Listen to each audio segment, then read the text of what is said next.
대표님, 이번에는 네. 신보 외모 우선주의가 좀 강한 분의 댓글입니다. 예. 어차피 하나부터 열까지 내가 다 해줘야 하는 상황이면 내가 사랑할 수 있는 외모의 여성과 결혼을 추천합니다. 그러려고 중개업체를 이용하는 것이고요. 어차피 하루 만에 만나서 결혼하는 국제결혼, 외모도 별론데 해줘야 될 의무는 그대로면 무슨 바보도 아니고 스탑너커 퐁퐁남과 다를 게 뭐가 있나요? 자, 그분이 말하는 것 중에 맞는 말도 있어요.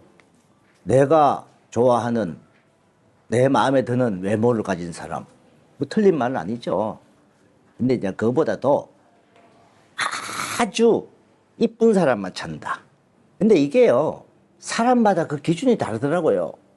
저희도 이렇게 결혼을 이렇게 해보지만은 참 이쁜 사람을 찾다가 이렇게 하면서 막 며칠 동안 맞선을 봐요.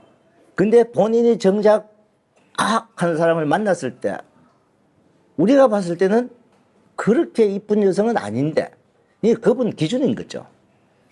그래서 이게 외모를 이제 우선적으로 생각한다.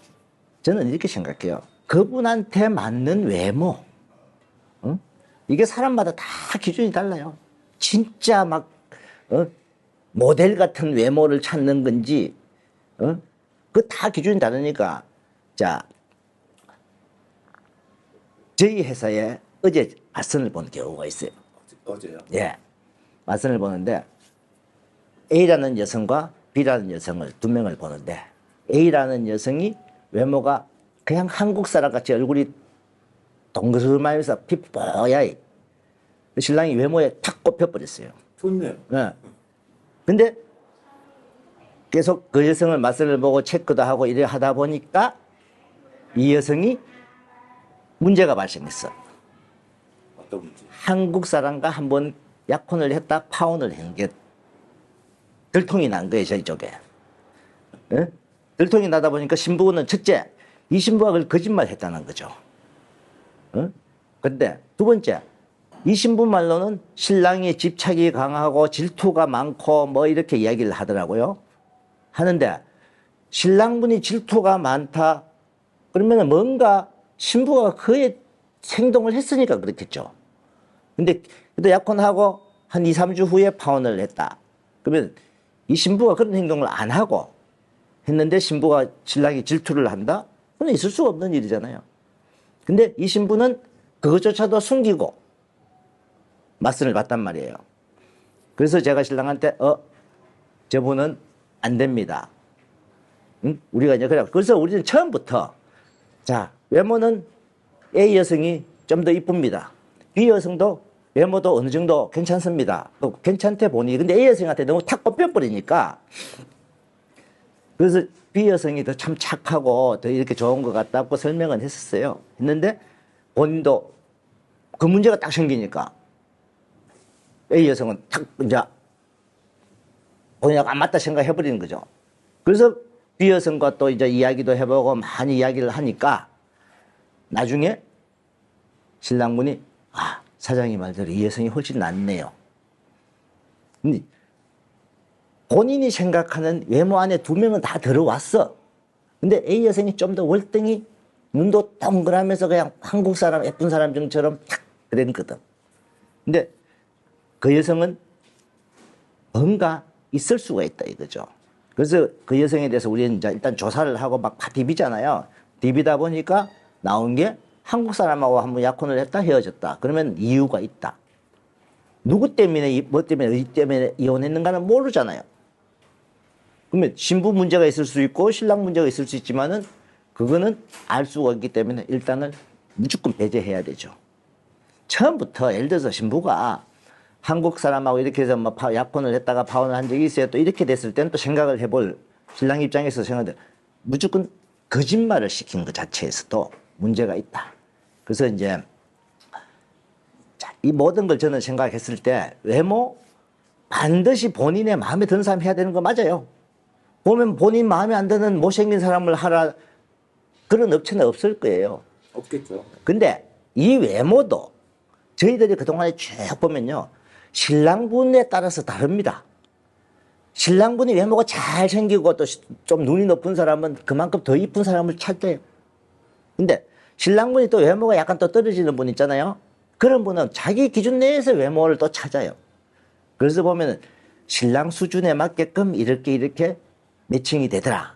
그래서 저는 본인이 마음에 드는 외모 무조건 찾아야 되는 거 맞습니다. 근데 근데 찾으면서 더 착한 사람. 외모만 마음에 든다고 될 문제예요. 거기서 이 플러스 이 신부가 착하면서 다른 문제가 있는지 없는지 체크를 해서 그것도 아무 문제 없을 때 하다 그러면은 결정. 그거죠. 그래서 일단은 외모 1순위 분명히 맞습니다. 뭐 틀렸다 할 수 없어요. 그건 누구나. 거기에 플러스 사람 인성이니 이성이 착하냐 과연 또 이상한 게 있는지 없는지 이런 거 부가적으로 다 합산이 됐을 때 올바른 신부.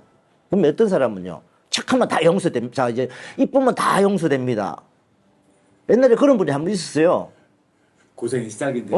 이쁘면 다 용서됩니다. 자기는 몸죽고 마음에 드는 자기 외모만 맞으면 들면 됩니다. 해갖고 선택을 해서 결국은 나중에 파혼했단 말이에요.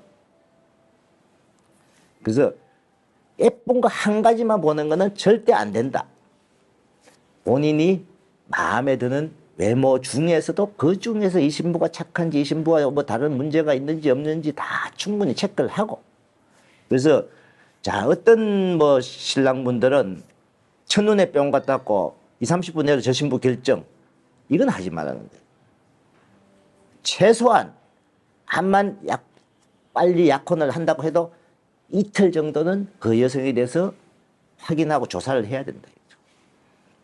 그래서 충분히 조사하고 이것저것 다 체크하고 했을 때 그래도 참 착하다. 그 다음에 베트남 여성이 또 봤을 때 우리 통역이 봤을 때도 신부 괜찮다. 제가 봤을 때도 신부 괜찮다. 신랑도 마음에 든다. 이렇게 전체적으로 됐을 때 결정을 한다 이거죠. 그래서 무조건 이쁜 거 하나만 갖고는 결정을 하면 나중에 큰 코 다칩니다. 분명히. 왜냐하면 이 여성 성격이 어떨 건지도 추측해야 되고 여성의 지금 현재 무슨 뭐 남자를 하고 연락을 주고받는 사람도 있을 수 있어요. 그처럼 다른 사람하고 또 뭐 약혼했다 파혼했을 수도 있고 여러 가지 이 신부 또 학력도 낮을 수도 있고 뭐 여러 가지 다 체크해야 되죠. 그래서 외모는 무조건 본인의 마음에 드는 사람 정도 찾되 다른 것도 부수적으로 더 많은 걸 가미해서 결혼할 사람은 선택하라. 이쁜 것도요. 우리 한국말에 이런 거 있잖아요. 와이프 이뻐도 1-2년입니다. 시간 지나면은 와이프 착한 신부가 제일 낫다. 그래서 제가 옛날에 이런 말 했잖아요. 외모는 내 마음의 80% 이상만 마음에 들면은 그 중에 착한 사람을 선택하는 게 와이프로서는 최고다. 성격 날카롭지 않고. 그래서 외모, 착한 신부, 아무 문제 없는 신부 이 세 가지가 다 만족했을 때 좋은 신부가 될 거다. 그래서 그런 신부를 선택하시길 바랍니다.